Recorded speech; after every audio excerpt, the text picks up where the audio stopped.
you've received a lot of attention, both positive and negative, in regards to something that went on with Burning Angel. And I really wanted to get your input and your side of the story on that, because certain things didn't seem quite right to me. So tell me what happened from your perspective. I guess the short of the story, it's been going on for about a year and a half. There was issues with, I was making my own site, and then they wanted to make the site for me, and I declined. Then they came to me and said, we have all this to offer you if you do the site with us. So I discussed it with, my web guy, and he's like, you should do it. It sounds like a good idea. It ended up taking 9 months to even have the site ready, because they decided to redo all their network sites before they did mine. And 9 months is a really lengthy period in porn, because porn is not like a 50-year career. And any time you waste, it's time you waste, money you waste. And so I decided, I said, I want something in writing saying that you're going to have this done, and I'm going to have this done by a certain date, because at this point I was getting my 1-year renewal for my domain owning, and there's nothing on the site still. And then it just got really messy from there. I wasn't saying it to make things upset. I just wanted a website agreement. Like, I agree to give you this content, you agree to this cut, you agree to this promotion, I agree to this amount of work. And they had their lawyer, who was Fattorosi, call me and just really just chew me out for no reason. I was very confused. And when I tried to call Joanna, James said that she couldn't talk to me without a lawyer. And I was like, well, where did this come from? Like, we're just writing this out. And he was like, well, you can talk to me. You can talk to me. And I was like, well, if she can't talk to me, I'm not talking to you. It's her business. And eventually we got a 3-way call. And this was kind of the pattern that consistently started to happen. We would talk. I would think things were settled. And then I would hear about other things. So finally got the site launched. The main part of it was that they were supposed to drive the traffic to my site. And I started learning about Google Analytics and, Alexia and marketing on my own. And I was seeing that the traffic really wasn't coming from them. It was from my own work, and that the content I was producing for my site, they were putting on their main site as well. So it was essentially, why would they ever shoot me again? Because I'm giving them free content. And then, conventions I would do for free for them, and just different things. And I really didn't mind. Like, I really thought Joanna was my friend. I got her 2 gigs in my hometown. And, when she came to visit my friends is kind of when people were telling me things and I didn't want to believe them. But she kind of threw a fit about having to stay at my house and not a hotel. And I was kind of like, I was really excited for her to come visit me and meet my friends and family and stuff, and she just didn't seem very interested. And that's when I kind of started to think, like, she's not really my friend, she's trying to be my friend to get business from me, and that's fine, but just be upfront about it.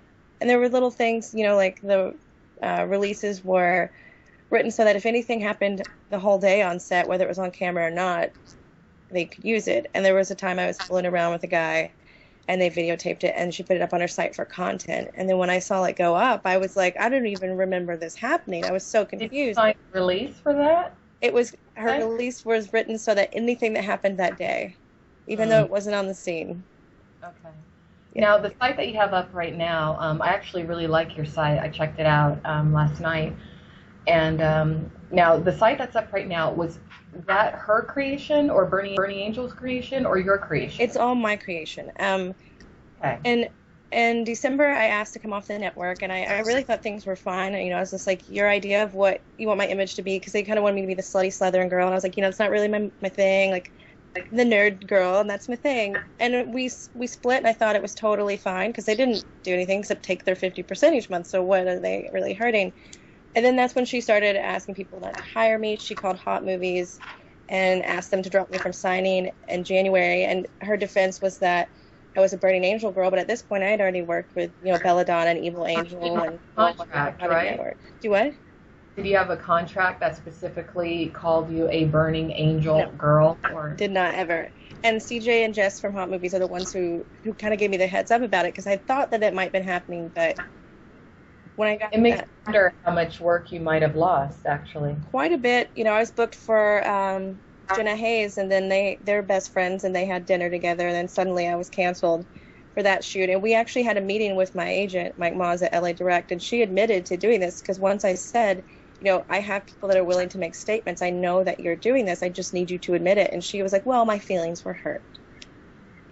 So she did even admit to doing it, which is funny that I was getting negative comments because one person pointed out, no one ever said that I was wrong. They just talked about their experience. So I don't really know why I got singled out, because I know there's other girls that she wanted to help. I don't know, but my website now is completely my. It's wrong.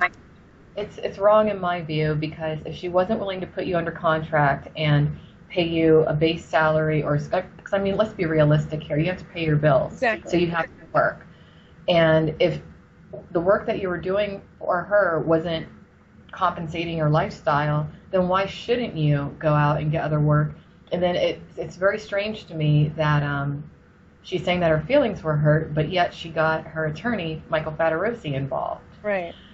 Very interesting, and it's a shame. But, I think a part of the reason why is because I personally see that you could be a very strong competitor to her. Your work is excellent. I'm very impressed by your website. I do like the nerd girl thing. I especially love the Atari-esque kind of graphics, because Atari was my first computer. Now, did you grow up in like the arcade era? Because you're a little young, actually, to be into the Atari thing. Oh, I had an Atari. Yeah, my mom actually owned a video store, so it was back when you could rent the consoles. And so we always had every new console and every new game, so I always got to grow up with all the new games and stuff. That's a cool backstory to that, because that really struck me. I was like, well, look at this. That's cool. Okay. After he spoke to me on the phone, and then I spoke to Joanna, he told her that I demanded she gave me 5 scenes a year and booked me feature dancing and all that stuff. And I was like, why would I say that? We're talking about a website agreement. Like, I don't understand. But yeah, he pretty much told her I said all these things I didn't say, and I was so confused. I think he was trying to get you maybe as a client. Do you think so? If he was telling her something that you didn't say?